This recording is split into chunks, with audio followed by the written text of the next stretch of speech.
Hello everybody, welcome back to the gym. It's me again, Mr. Painter. Today is more of a health day, and today's lesson is going to be for the kindergartners. And in kindergarten, when we talk about structure and function of the human body, we have about 10 different parts that we really focus on, and we want them to know the names of those parts. And in the class, a lot of times I talk about with the kids when we talk about body parts and being able to name them, it's because as you grow older, you become much more in charge of being able to explain to people what is not feeling well on your body, and you need to be able to name that specific body part when you're doing that. So we talk about as you grow older, your responsibility for yourself and your own health becomes more your own. You become more independent. When you're little, when you're in kindergarten, a lot of those things are taken care of for you by mom or dad or grandma, grandpa, or some sort of adult, so they don't make a lot of decisions about their health on their own. But as we age, it becomes more our responsibility. Which is why there's a pirate behind me. Now our skeleton, he has a couple names. This is Bonesy, we've called him Billy Bones. This has been Indiana Bones, also Bones Jangle, Mr. Bones Jangle. So today it is a pirate because it's almost Halloween, so he dressed up for Halloween. Okay? So I'm gonna name the 10 parts, I'm gonna put them on the skeleton, so if you're watching this at home, I want you to touch or use that body part along with me, and I'm gonna go over to the skeleton now. We're going to start up toward the top. I'm going to start with this first one. This is the chin. Your chin. Everybody at home, point your chin for me.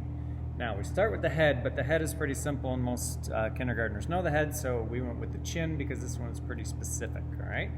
There's your chin. I'm going to go over here, put the chin on there. Move over to our next one. Second one we talk about is our chest. C-H-E-S-T, our chest. Right here, our chest. And when we do our chest, I always say, you know, when a gorilla bangs on his chest, just like this part of your body is our chest. Be careful that they don't slide their hands too far down and say this is their chest. I have a couple of those in the classroom that want to do that, so remind them it's up here a little higher. Okay? Move over here for the chest. Put that on here. The next one, moving down the skeleton, moving down our bodies a little bit, we got our hip. And we can make sure they know that our hip is connected. We have two hips, one on each side, and we put our hands on our hips. That's the easiest way for us to find it. And then when they see the hip on the skeleton, they can go on either side. We attach that there. And we remind them that it's kind of pointy, even though it doesn't seem like it from through our clothes or even when you can see it. It's not that pointy looking, but inside our body, we look more like that. All right, moving on to the next one. Our shoulders. Our shoulders over here. This is an important one. Moms and dads at home, make sure that your kids know the difference between the shoulder and the elbow. They confuse that one a lot, okay? So we're gonna put the shoulder on here. We're up here on our skeleton. Moving over here now to our elbow. All right, boys and girls, your elbows are pointy. That will help you remember, pointy elbows. In the classroom, I always say, hey, point at somebody with your elbow. That way I can see from a far distance away that you are using your elbow. All right, shoulders, elbows. These are my elbows. They are pointy. Okay? Moving on to the elbow, right here in this bend. This one can be a little tricky for some of them too. Wrist. We talk about a wrist. We do talk about what a joint is. So when we get to wrist or knee, and we talk about how they're joints and shoulders, that they move a little bit. So the wrist, when we do wrists, I'll put this one on and I'll show you.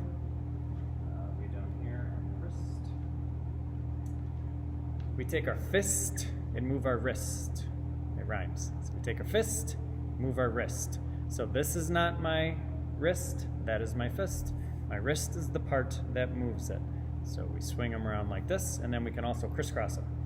And of course, we do this and swing them around, and then we go like that, and I go, what letter does that look like? And of course, it's X. So you move your fist, you cross your wrist, makes an X. Okay? Moving on. Moving down the body, we got our knee, another one of our joints.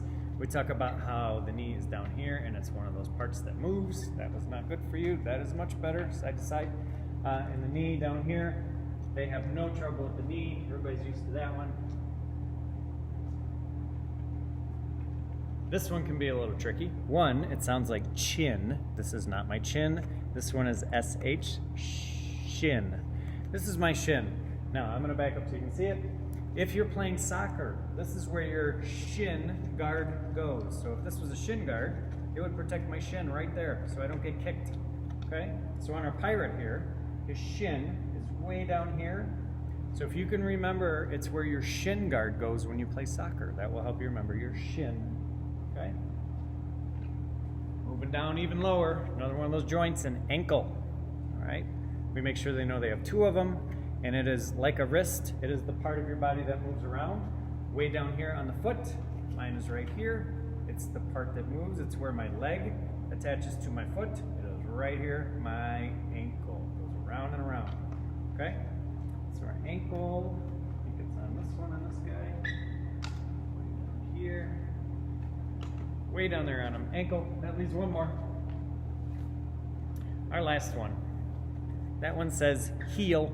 This is a part of our foot. It is on the very bottom of our foot. It is our heel. Our pirate is lifting his leg up for us to help us out with this body part in the heel. So we talk about staying on your toes, and then we also talk about staying on your heels. I'm going to back up so you can see that a little better. And on our pirate. So an easy way to find our heel is to turn around, lift your foot, and touch your heel. Touch your heel. This is a good one. Moms and dads, they have a little trouble with the heel at first, but then they figure it out real quick. And as I said, here's a good way to remind them. You can go on your toes, or you can go on your heels, lift your toes up. So now my heel's on the ground, and when I walk on my heels, it's hard to run. So I'm on my heels, I'm on my toes. Heels and toes are opposites. So the heel is back here, way back there. And those are our 10 body parts. That's what we've been working on. We will be studying these for the next few weeks. We do them all year, but these are the ones that I will end up testing them on. So we want them to know all 10 of these. So if you're at home, remote learners, give these practice, use your own body. Maybe you can talk on somebody else and point them out for somebody. I know you know a lot of these already. I just want to make sure you know all 10 of them. You probably know more, which is awesome. But I want you to at least know these, okay? All right. Thanks for tuning in. It's good to see you. Bye.